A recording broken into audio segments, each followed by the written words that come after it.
Wow. Take my mind back. Yeah, I guess it kind of started towards the end of school, kind of like secondary school, so like GCSE time. When you get to that point where you've got to pick your GCSEs and you've only got a limit to how many you can pick. Um, I kind of picked a selection of like I think I did music, art, photography, IT. I think that was about it. I can't remember how many you get, but it was along those lines, and I think that probably sums me up quite a bit in terms of the different things that I picked. Kind of like a mix between IT and technology, because I very much grew up around or grew up with social media and the internet kind of growing into its thing. Um, but also, my mum and dad were both artists at the time, so we were always kind of around art galleries, and I was always involved and exposed to art, whether it was fine art, whatever it was. So I think it was kind of just an amalgamation of different things. But when it got to GCSE level, I kind of took more of an interest in combining art with like IT and that kind of thing. So for my art GCSE project, I did like some kind of digital poster. So I brought in like a laptop, I brought in a little tablet, a little drawing tablet, made this little poster of different digital things, and everyone else was like getting the paints out and stuff like that. And I don't know, it kind of, it didn't mean anything to me at the time, but looking back, it made a lot of sense that that's the direction that I went in. Because from there, like I said, I didn't really see any meaning to that. It was just kind of what I was doing. So then from there, I went into community college in town, the City of Liverpool College, I think it's called, to do creative media production, which was a fancy name for film and TV studies. Because I was always into film, I was always into TV, and I always wanted to make films for a living. That was what I wanted to do. But I kind of got stuck into that course. It was ace to be kind of traveling into town and something a little bit different than like sixth form or formal education. But in essence, it put me off the film and TV industry. I think the way I'd explain it is like I've always been very independent and very self-sufficient. And I've always wanted to kind of, I've been a bit of a lone wolf, I guess. And when I got into college, as I started to learn about film and TV and the industry as a whole and how it works, it kind of opened my eyes that like to work on a big film production, you have to be a part of a very big team. You know, you have to have thousands of people working together towards this bigger goal.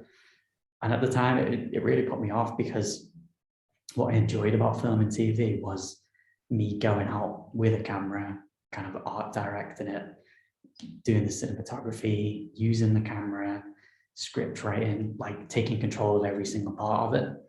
A bit of a control freak, I guess. But like that's what drew me into it, and that creating a story that you can take people on. And I liked having control of all of those different elements. So yeah, it kind of steered me in a different direction. We touched upon like different things in that course, and one of them was graphic design. We had to like remake some posters, and we did different kind of things with Photoshop. And it's kind of started to resonate with me that could be something that maybe I was interested in, because that's kind of what I did at GCSE. It made sense to combine these things together, like tech and art. Yeah. And so, yeah, it started to kind of ruminate that was something that I was interested in. So towards the end of that course, it was kind of A-levels, it was a BTEC course, so that kind of level. The tutors started to kind of push people towards uni, and you know, you need to get a certain amount of UCAS points to get in, and you need to start writing your personal statement, stuff like this. And I think at the time I was like, I don't really want to be told what to do like that. Like I'm not really interested in following the path that I'm supposed to take. Yeah. And obviously it was all geared towards film and TV as well. So it was a bit like I was in a bit of limbo of what to do. So I just made a decision that, you know what, why don't I just start my own business? Why don't I just come out of college and just start doing graphic design for people? Because it was something that I was already doing a little bit outside of college in terms of like for friends and family coming up with posters and brand bits of work here and there, some illustrations, some bits and bobs. So I was like, why can't I just do that and just sell that and just see where that takes me? Wow. Nice. So you had those thoughts of starting your business even then? Yeah, straight out of college. I was picking my nose at that point, thinking, you know, I wouldn't have thought about that. So that's a sort of entrepreneurial sort of side was there from an very early age then. So was that an instant leap into where you are now, or did you go into the industry? No, not at all. No, I came out of college thinking, you know what, I can do this. I can, you know, I took a little course at the Prince's Trust about business. I was like, right, okay, this will work. And yeah, I did a few projects and did like a few festival brands back in the day. But ultimately, I didn't know anything about graphic design. Like I was just winging it, and everything I was doing was, I guess I'm still winging it to this day, but everything I was doing was in Photoshop. Like I'd do like brochures in Photoshop, I'd do logos, everything. It was like I was a Photoshop guy. I'd just like literally go straight to it and just do everything there. But I didn't know anything about typography, anything about color, layout, composition. It was all just what I thought looked nice and what I thought looked right. So I was always open to ideas and like opportunities. I didn't restrict myself in terms of saying, right, I'm going to start a business and I'm going to make this work. It was just the next step. It was just a way out of college for me, that didn't involve taking a big student loan out and going to uni, because I just did not want to do that. So opportunity came up for work experience in a place called Nonconform in Liverpool, going probably about 30 years now. Small design studio based up on Hope Street. And I got some work experience there for a few weeks. It was good fun. It was good to see a brand studio in the industry and really get a bit of insight into how it works, you know, the relationships between an agency and clients and suppliers, and how it all kind of works together. But also the fundamentals of design. You know, the guys who work there, Andrew, who runs the place, they were all very, very talented designers, all built on very core ideas and fundamentals of design. I learned most of what I know from that experience, in terms of typesetting, typography, designing for print, logo design, the whole client process, branding.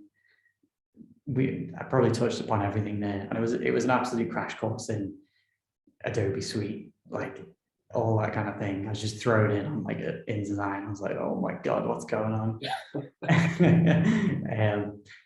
But yeah, those 2 weeks of work experience kind of opened my eyes to the industry, and it kind of said to me, I don't know enough to go and run a business. Like no one's going to trust me, and no one's going to pay me to do what I need. Did you instigate that? Was that something that you went out and saw, like the placement of work experience, or was that given via college? No, it was through my mom. She was working in a school at the time, and Charlie, who works at Nonconform, was coming in for some art stuff. I can't remember now. It was a very long time ago, but it kind of just came up in conversation that I was a graphic designer looking for some, not necessarily looking for work experience, but just that the opportunity was there. And then my mom mentioned it to me, and I was just like, yeah, it makes sense to see what the industry's like, you know, just kind of, I think that's something I look back on now as quite a fundamental thing for me now, is taking opportunities when they're there, whatever they might be. And the reason for asking that, Tom, is that I think it's really important to understand the idea of being proactive in any industry, but especially this one, because it changes so quick and there's so many people that are hungry for it. Mm-hmm. And there's a tendency just to sort of say, well, the college will find it or somebody else will do it. But being in the right place at the right time and then taking that opportunity is ever so important, because it's pretty much what the foundation for what most of us have built on, you know, and how that sort of getting those snippets of information and soaking that up, and then, you know, just taking, again, moving with the going with the flow a little bit, but also making your own look is really, really important. So what happened after non-conform? Was that, did you stay there for what was it, a couple of weeks or a month or so? Yeah, it was a few weeks. I think it was 2 weeks in total. And right at the end of it, I was again in a bit of a crossroads as to what to do. I was like, do I go back to running my business with 2 weeks of experience I've got, or do I just go and ask them if I could work for them for a bit? You know, just pose the question. And they were dead relaxed. They're really helpful. And essentially they gave me a job as a junior graphic designer. Yeah, and they let me have it. They threw me in at the deep end. They just, yeah, it's the best learning experience you can have is just working for clients on tight deadlines at high standards, just being thrown in and just having to adapt to your situation, ultimately. But yeah, that was me for about 2 years. I think I just stayed there and did all kinds of different things. There was no more brochures on Photoshop, was there, after that? No, absolutely not. No. Breaking the whole of the studio's memory bank. So you had a couple of years there. Obviously, that must have been a huge learning curve, massive amount of development within that, working directly with clients, you know, from conception to delivery. Mm-hmm. That then kickstart. You then turn into, again, return to the idea of business, or was there more studio time or working with other teams before that? No. So 2 years in, I think non-conform have always been a business that kind of grows and shrinks depending on the situation, depending on, you know, the needs of the industry, really. And after about 2 years, I was let go from that position. And essentially from there, I scrambled a little bit of what to do, because that was kind of everything to me at the time, was just this job and getting the work done and believing in that kind of stuff, wholeheartedly. And so at the time, it was quite a scramble as to, and I moved out by that time as well. So, you know, I wasn't just running a business from home with no overheads and no bills to pay. It was, you know, a job with responsibilities. So it was a bit like, where do I go next? So I naturally fell back into self-employment. I was like, right, okay, I'll start freelancing then, because now I know about the industry, I'll go and do that. But I guess at the time, it was probably fear. Like, I was probably a little bit terrified of not making it happen. And I don't think I was ready either to run a business. I still didn't have that confidence in what I did and my expertise and me handling the whole process to actually do it and to actually make the leap. So I kind of did a bit of freelance, but I was constantly getting interviews. I was like trying to find a full-time graphic design role, wherever it may be, Manchester, Liverpool, Chester, which is where I ended up. So the next place that I went from there, so I probably spent about a month freelancing until I got a successful interview and got a role that was in Chester in a place called Reckless Agency, which is part of 30 person digital agency. So digital marketing, website design, UX, UI, all that kind of stuff. But the role that I applied for was essentially like content marketing design, I guess, of kind of like designing stuff for Reckless to put out on their social stuff and create thought leadership pieces and things like that. So it was a very junior role. But at the time I was like, I'll take it. That's fine. After meet to Chester, no problem. So yeah, that started there probably a month after. Yeah, it was a month after leaving Nonconform. And yeah, I was there for 3 years, I think, maybe. Yeah, and it kind of just grew from there. I started at that kind of content marketing position, but the team there were great. There was 3 of us designers, and it was just dead flexible, lots of creative direction. Yeah, it was just it was a really nice environment to learn and grow. I think being in an agency where you have this smaller kind of unit of designers within a bigger organization, it's almost like you're like a little family within that. And you all kind of bounce off each other and share ideas, and whatever new technology was coming out, we'd kind of jump on it and see what we could do with it. And it was just quite an exciting time to develop my own skills and kind of get better at branding, get better at digital. And yeah, it kind of just developed me from there. By the point of kind of like 3 years in, I was helping the business put together like their branding offering, because it was always a very digital based agency. But the brand side was never really developed. So I helped them kind of get to a point where we could deliver on a brand strategy in terms of visual identity and piece together the different pieces of a brand to then transform that into website and UI. So I kind of grew quite a lot through that experience, gained a lot of confidence. I think it was really nice to go from a very small studio in Nonconform that was about 5 or 6 people to a business of 30 employees. It's quite a very stark contrast, especially in a different city. So yeah, it was again another learning curve, which was really exciting. Yeah. So from a client's perspective, or the people you were working with at Reckless, what was that landscape look like? Was that sort of social, mainly media sort of driven clients, or e-commerce sort of? Was there a big mix, or was it? Did they specialise in a niche that you could sort of really start to get to understand, the industries that you were working with? Yeah, no, I wouldn't say they had a niche. No, they specialised in kind of hospitality, leisure, tourism, manufacturing. There were a few different kind of specialisms that they kind of honed in on, but ultimately it was about creating websites, and ideally e-commerce websites. I think one of the last projects that was going on when I was there was Nosy Safari Park's website. So that kind of size business of a big entity with lots of kind of tickets to sell kind of thing, like that kind of size. Yeah. But we worked on all kinds of things. Again, very, very varied. Like global organization, local businesses,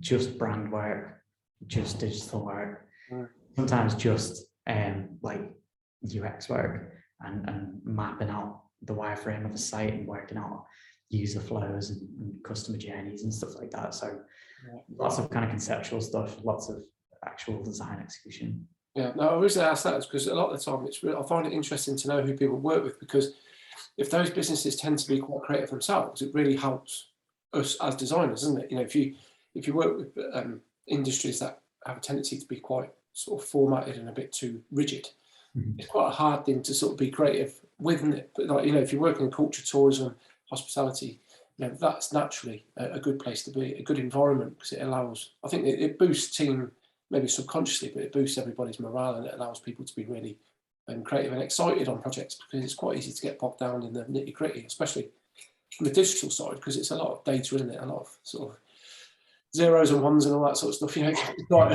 quite mind-numbing. So it's really interesting. And I've not heard of Reckless before, so they're still going strong now, are they? Yeah. Still Manchester, yeah. I wanted to touch upon, before we carry on your story, about Liverpool as a whole place, you know, as a city. From the outside of looking in, it seems extremely creative, and it's obviously very well known for music and, you know, art and culture. Is it like that from within? Do you feel that, or do you just feel as a citizen of a place and it's just all you know, or does it have a real focus on creativity and community and development and opportunity, or is it are we just looking a bit more, you know, doughy-eyed at it because that's what we like to think it is? No, it's I'd say it definitely is. It's definitely a creative place. I mean, I grew up here. This is my hometown.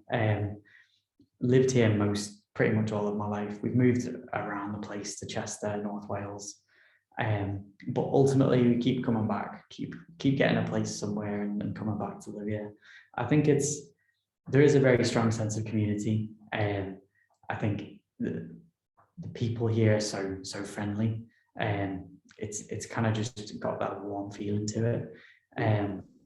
I guess because it's my hometown. But I think in terms of a creative community, I've never really noticed any other way, if that makes sense. It's hard to say whether it's as pronounced as people think it is. It's just kind of always been the way it is for me. I think over the past few years or a decade or so, like the evolvement of like the Baltic Triangle, and probably the rope walks area and stuff like that, I think it's definitely become a hub of creativity over the past few years, definitely. Yeah, and where you are at the Albert Dock, I've only ever been there once. You've got the Tate, haven't you? And obviously you've got other things that they don't have to be specifically design or creative orientated. They've just got something about them that has got that energy, especially, you know, we talk about the Beatles and stuff like that, which is a bit of a lazy cliche maybe, but then that all comes with a right of colour, doesn't it? And imagination and sort of energy and creativity. It all boils down to that, you know, having that freedom to be expressive. And it seems to, along with Manchester, it seems to be a hotbed for a lot of that sort of stuff. And I don't really know why, but it's really interesting. I imagine it, especially Albert Dock, because it is a beautiful place, isn't it? You know, it's as well as its heritage. It seems like it'd be a great place to be based. You know, very close to the centre, but also far enough away to have a bit of freedom to sort of express yourself. And are there other creative people around there, agencies or working in other disciplines within that area? Not as many as you'd expect. No, we had the opportunity to work in the Baltic creative like area, and we turned it down. We didn't think that it was right for some reason. Like it wouldn't make a lot of sense to go and be around other creative businesses and that creative side of things. But for me, like design and art have always been very, very different. And I've never believed that what I do is artwork or is art. It's always been design, and it's always been solving a problem or figuring out the solution to something. And so in that sense, although we are a creative business, I've always been more interested in the business side of it, and helping businesses to grow through what I do through branding. So it didn't feel quite right to go down there because I didn't want to kind of go that direction, if that makes sense. I wanted to be around, I wouldn't say more corporate, but more businesses, office-based businesses. There's a fine line, isn't there, between like professional sort of side of design and just the fun time sort of side of it. And you know, I think a lot of those sort of creative quarters exist in a lot of big cities, don't they? And it seems to be somewhere that you might go from a social perspective. And then when you blur those lines, that's quite a dangerous space, isn't it? Because you know, it can become a bit more loose. And at the end of the day, we're working with people that are paying us money to do a certain service, aren't we? So you've got to be some sort of professionalism. I suppose at least you can leave that alone, and you know, your weekend might be spent elsewhere. But you know, there's a bit more of a professional nature to that. Moving on to or after Reckless, sorry, was that then the start? I keep on presuming because you're so young. I keep on presuming, Bummer, you fitted in so much already. So did you? What's the story after Reckless? Yeah, so that was it. That was the point. That was 2019, and I decided enough was enough. It was time. I'm freelancing. Yeah, so I was kind of working on my side hustle. I was coming up with the business, what I wanted to do with it. And then I made it clear from day one at Reckless that I wanted to start my own business. It was never a case where I was going to go and work for someone for the rest of my life. I was spending, internally, I was spending a few years getting to know the industry, getting to know different things so that I could eventually go back and be self-employed again. It's always been kind of my end goal. That's a brave stance, isn't it? Moving, gonna have a job. Yeah, by the way, I'm eventually going to take all this knowledge and do it for myself. Yeah, no, I was very, very kind of clear about it. I don't know why. I wanted them to know that was my intention and that was my drive, and that was what was going to take me forward.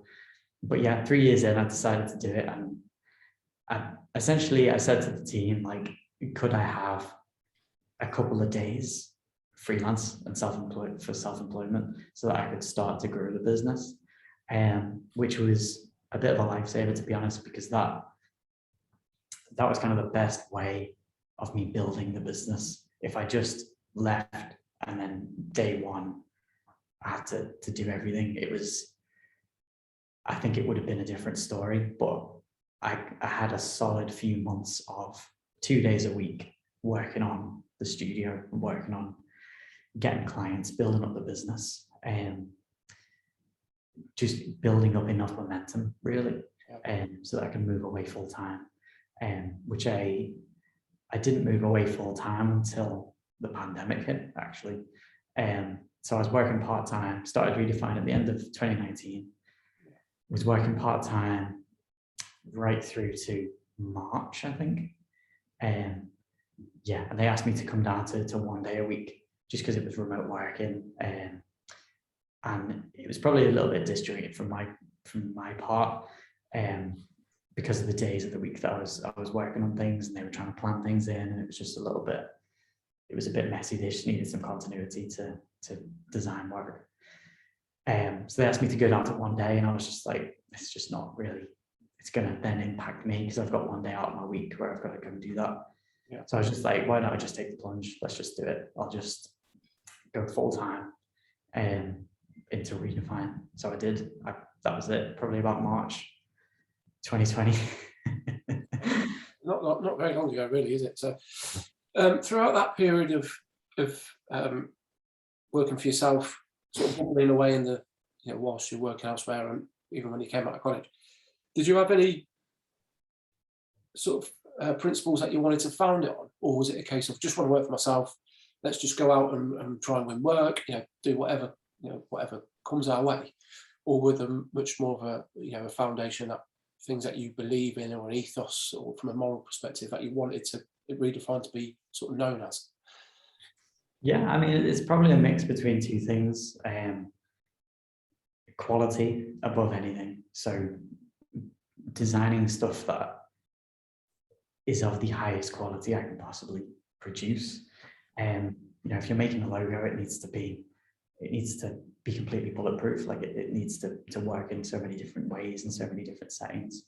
Typography, like investing in high quality typefaces, just every single little detail for me is really important. And it's just like branding, all these little different things build towards a bigger picture. And that's always been really important to me, in terms of, you don't skip the details. You don't just think that, oh, it's small enough, no one will notice. They're the things that build the solid foundation for a brand of quality. So quality is definitely one side of it. And the other side is just genuinely helping people and genuinely helping businesses. Yeah. I think that empathy and that wanting to help others or seeing things from the other side of the fence, not from a design perspective, but as from a business perspective. Yeah. I think that's always been really important to me as well. Especially now running my own business, I see that other side of it. I think it's ultimately that's all a client will ever want, is just for you to understand what they're trying to do, where they're trying to get to.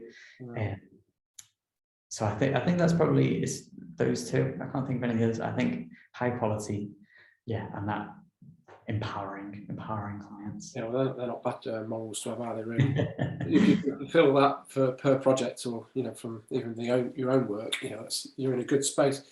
What does that, in a real world sort of sense, what does that look like when they ask you to do 1 day freelance, and then you're like, oh, this is not really that beneficial either way. When you then turn everything on the following day, and you look at a blank screen and an empty email calendar, and you're like, shit, we need to actually make some money now. We've got to pay our own way. You've got responsibilities. You want to build something. How does that? What did it look like for you?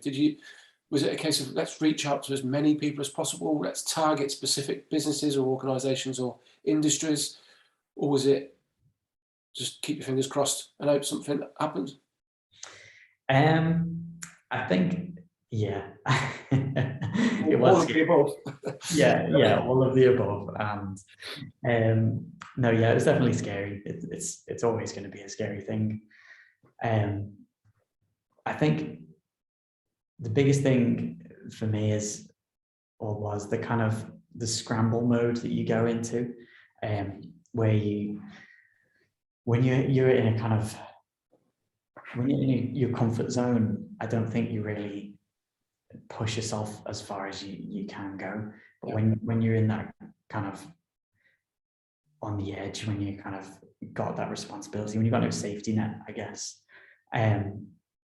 it really does push you to think outside the box and to really push things. I think that's something I believe about business. Like, there's so many people with business ideas out there in full-time roles, and they just don't make the leap because they're too scared of, how will I do this? How will I do that? But once you actually make the leap, once you actually do it, then you can figure it out, because you go into this like adaptive state where all you do is think about it and all you do is work on it. And I think that's probably what happened. When I left Reckless completely, it was like, right, what do I do now? How do I get clients? And I guess I kind of went straight to social media. And I put together a startup branding package. So I made like this silly little video, sat on the couch, made this little video of what this package included. Digital, kind of like a digital landscape bit of the package, the branding bit, different print design. And I think, although the package was not successful whatsoever, probably got about one client out of it for like about 500 quid. I think what it did more importantly was just get Redefine out there a bit more and just get a bit more noise of what I was doing. Because off the back of that, I ended up with 2 retainer clients, which we still have to this day, who've essentially paid our wages each month. And I think there are 2 people, the people from each retainer that got in touch, both knew me from past roles. So one of them was the marketing manager from Nonconform. One of them was part of the PR team at Reckless. So they both got in touch independently with different businesses that they moved on to. And we set up retainer work with them to kind of design social media content and any kind of brand projects that they come across, just to really help them and just be that design resource for them. So that kind of, I guess that kind of saved everything. Doing that little video got enough noise to then get these two big retainers, which have paid the way. Nice. So that's always a nice conversation to have, isn't it? And especially when it's approved, you sort of feel a bit of security for however long that retainer lasts for. Yeah. One thing that sort of I find really interesting, reading through your site and the little we spoke in the past, is the idea that you then had this all in mind, late 2019, and then really going for it March 2020, the start of 2020. Say 2 weeks later, we all know what happened and the world melted. What was going through your mind at that point? And from a perspective of, I presume it was all really at the start of March was probably full of energy, enthusiasm, really looking forward to what's coming. Young guys starting a new business, some clear principles that we've heard, and then everything sort of just disappeared and it sort of went down the plug hole. What was that like for you? How did you bounce back from that, or how did you see yourself get through that period? Yeah, I mean, it was a strange time for everyone, because we spent the start of the year kind of laughing COVID off, didn't we? We were all just like, what is this thing that's happening over in China? But yeah, the start of March, we were living in Wales before that, and then the start of March we decided to move back to Liverpool, so we kind of just moved back to the city centre, and then it all started to close up and lock down.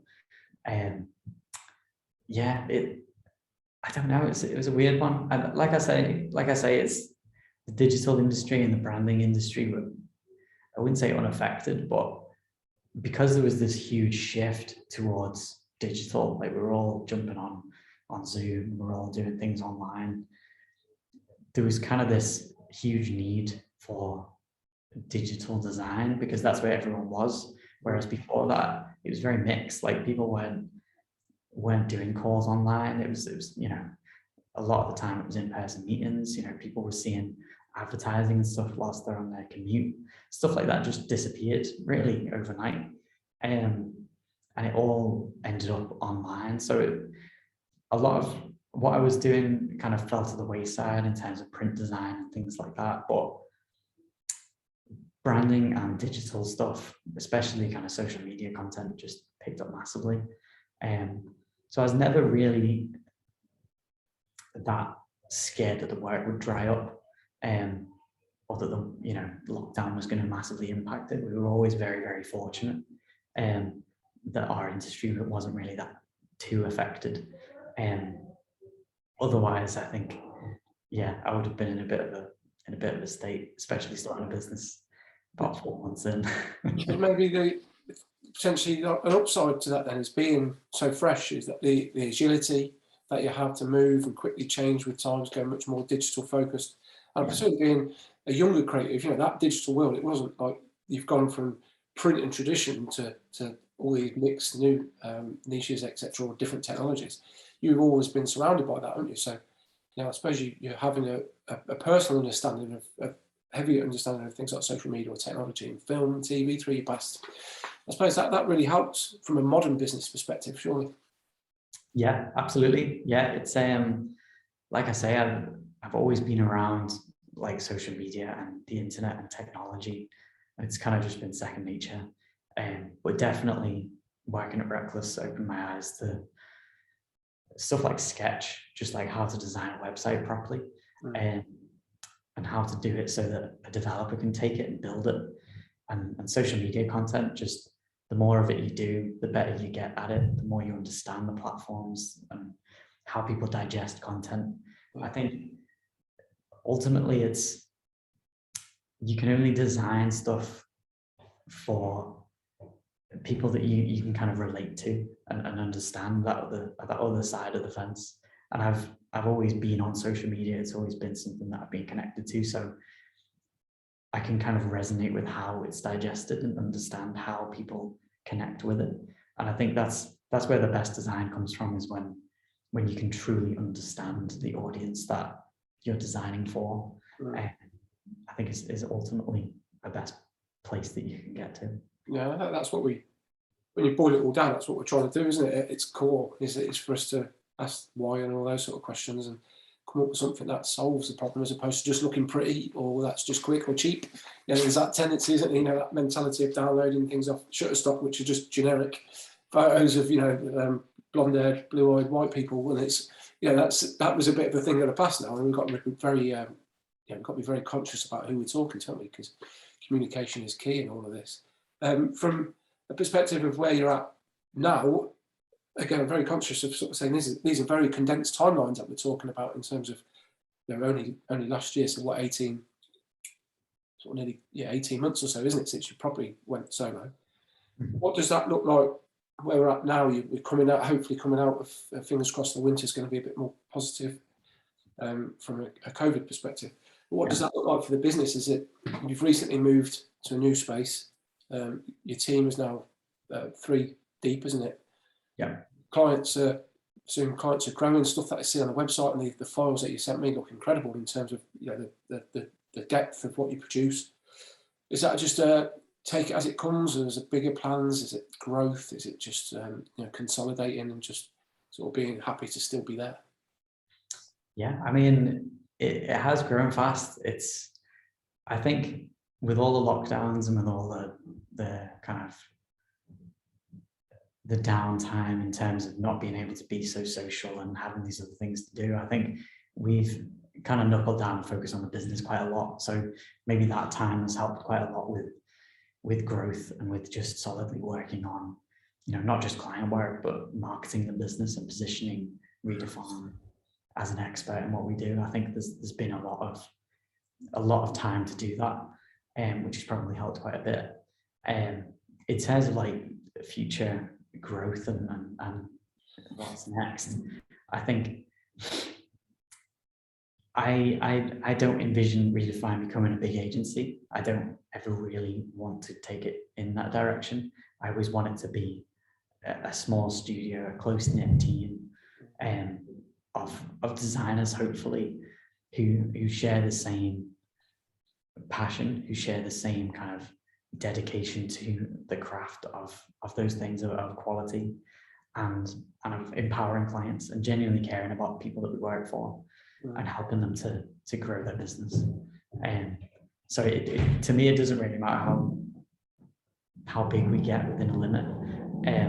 It's ultimately about the work, and it's ultimately about the clients that we can help elevate to the next level.